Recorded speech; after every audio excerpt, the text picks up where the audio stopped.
सुंदर स्वभाव है ठाकुर जी का। हर क्रिया को करने के बाद में श्रेय हमको दे देते हैं।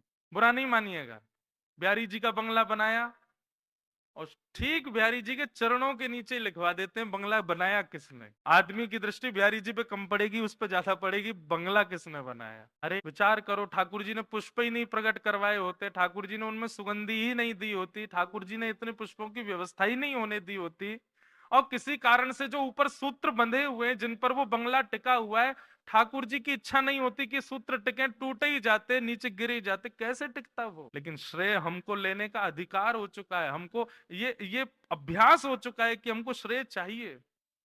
एक बात हमारी बहुत ध्यान से सुनना, अगर आप वैष्णव हो तो श्रेय लेना बंद कीजिए, श्रेय मत लीजिए। कोई अपनी प्रशंसा के रूप में नहीं कह रहे हैं, पर एक बात कह रहे हैं, कभी कोई पद लिखते हैं ना, तो पद के अंत में लेखक अपनी छाप छोड़ता है। पता नहीं जितनी बार भी पद कोई प्रकट हुआ ना, तो हर बार ये भाव आया कि अपना नाम ना दिया जाए। राधा रमणम हरे हरे पद के अंत में गोप सुवेशम दास इंद्रेशम, ये हमने नहीं लिखा है।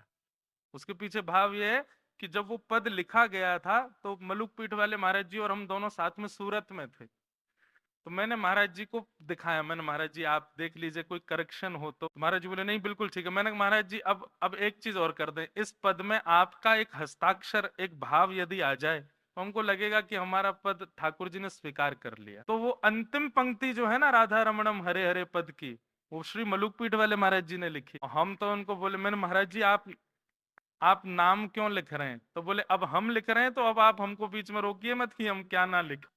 तो गोप सुवेशम दास इंद्रेश उन्होंने लिखा। नहीं तो प्रयास क्या करते हैं, हर पद के अंत में हमारे गिरधर लाल जी का नाम हो, लाल जी का नाम विद्यमान हो।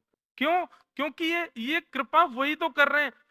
हम इतने योग्य कब से हो गए कि हमारे पास शब्द आ गए, हमारे पास में कोई धुन आ गई और हमने बना के गा दिया? इतनी योग्यता कब हो गई? ऐसा ही स्वभाव हर वैष्णव को रखना चाहिए बंधुओं। कभी श्रेय मत लो,